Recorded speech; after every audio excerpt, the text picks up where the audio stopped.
ಬಂಧನದ ಬಳಿಕ ಮಾನಸಿಕವಾಗಿ ಕುಗ್ಗಿರುವ ರೇವಣ್ಣ ಸುಸ್ತು ಹೊಡೆದಿದ್ದಾರೆ. ತಡರಾತ್ರಿ ಯಾವುದೇ ವಿಚಾರಣೆ ಮಾಡದಂತಹ ಎಸ್ಐಟಿ ಅಧಿಕಾರಿಗಳು ಅನ್ನೋ ಮಾಹಿತಿ ಲಭ್ಯವಾಗ್ತಿದೆ. 24 ಗಂಟೆ ಕಳೆದರೂ ಕೂಡ ದೇವೇಗೌಡರ ಕುಟುಂಬಸ್ಥರು ಕಾಣಿಸ್ತಾ ಇಲ್ಲ. ಆದರೆ ನಿನ್ನೆ ದೇವೇಗೌಡರ ನಿವಾಸಕ್ಕೆ ಅನಿತಾ ಕುಮಾರಸ್ವಾಮಿ ಅವರು ಭೇಟಿ ಕೊಟ್ಟು ದೇವೇಗೌಡರಿಗೆ ಸಮಾಧಾನ ಮಾಡುವಂತಹ ಕೆಲಸ ಕೂಡ ಮಾಡಿದ್ರು. ಬಂಧನವಾಗಿ 24 ಗಂಟೆ ಕಳೆದರೂ ಕೂಡ ಅವರ ಕುಟುಂಬಸ್ಥರು ಯಾರೂ ಕೂಡ ಅವರನ್ನ ಭೇಟಿ ಮಾಡೋದಕ್ಕೆ ಈವರೆಗೂ ಬಂದಿಲ್ಲ. ನಿನ್ನೆ ಜಡ್ಜ್ ನಿವಾಸದಲ್ಲಿ ರೇವಣ್ಣ ಅವರನ್ನ ಪ್ರೊಡ್ಯೂಸ್ ಮಾಡಲಾಯಿತು. ಸುಮಾರು 45 ನಿಮಿಷಗಳ ಕಾಲ ವಿಚಾರಣೆಯ ನಂತರ 4 ದಿನಗಳ ಕಾಲ ಎಸ್ಐಟಿ ಕಸ್ಟಡಿಗೆ ಜಡ್ಜ್ ಕೊಟ್ಟಿದ್ದಾರೆ ರೇವಣ್ಣನವರನ್ನ. ನಿನ್ನೆ ರಾತ್ರಿ ಯಾವುದೇ ವಿಚಾರಣೆಯನ್ನ ಅಧಿಕಾರಿಗಳು ನಡೆಸಿಲ್ಲ ಅನ್ನುವಂತಹ ಇನ್ಫಾರ್ಮೇಶನ್ ಲಭ್ಯವಾಗ್ತಾ ಇದೆ. ಅವರ ಆರೋಗ್ಯದಲ್ಲಿ ಏರುಪೇರಾಗಿತ್ತು. ಸೊ ಹಾಗಾಗಿ ಜಡ್ಜ್ ನಿವಾಸಕ್ಕೆ ಕರೆದೊಯ್ಯುವ ಮುನ್ನ ಅವ್ರನ್ನ ಬೋರಿಂಗ್ ಹಾಸ್ಪಿಟಲ್ನಲ್ಲಿ ಮತ್ತೊಂದು ಸುತ್ತಿನ ಮೆಡಿಕಲ್ ಚೆಕಪ್ಗೂ ಕೂಡ ಒಳಪಡಿಸಲಾಯಿತು. ಅಧಿಕ ರಕ್ತದೊತ್ತಡ, ಗ್ಯಾಸ್ಟ್ರಿಕ್ ಸಮಸ್ಯೆ ಮತ್ತು ಎದೆ ನೋವು ಕಾಣಿಸ್ಕೊಳ್ತಾ ಇದೆ ಅನ್ನುವಂತಹ ಮಾತನ್ನ ಹಂಚಿಕೊಂಡಿದ್ರು ರೇವಣ್ಣ ಅವರು ಅಧಿಕಾರಿಗಳ ಮುಂದೆ.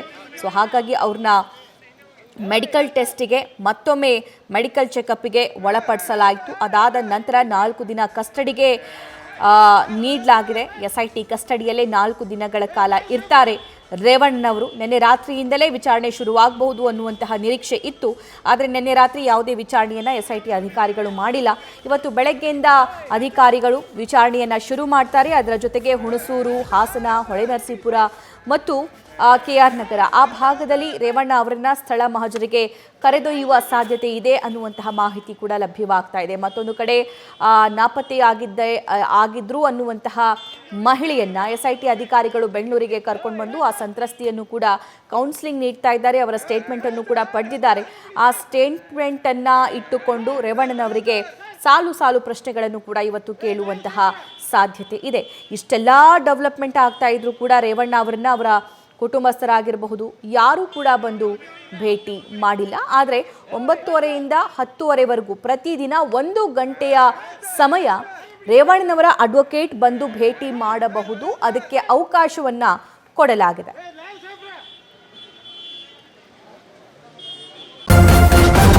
ನ್ಯೂಸ್ ಫಸ್ಟ್ ನಿರ್ಭೀತಿಯಿಂದ ನಿಮ್ಮ ಪರವಾಗಿ.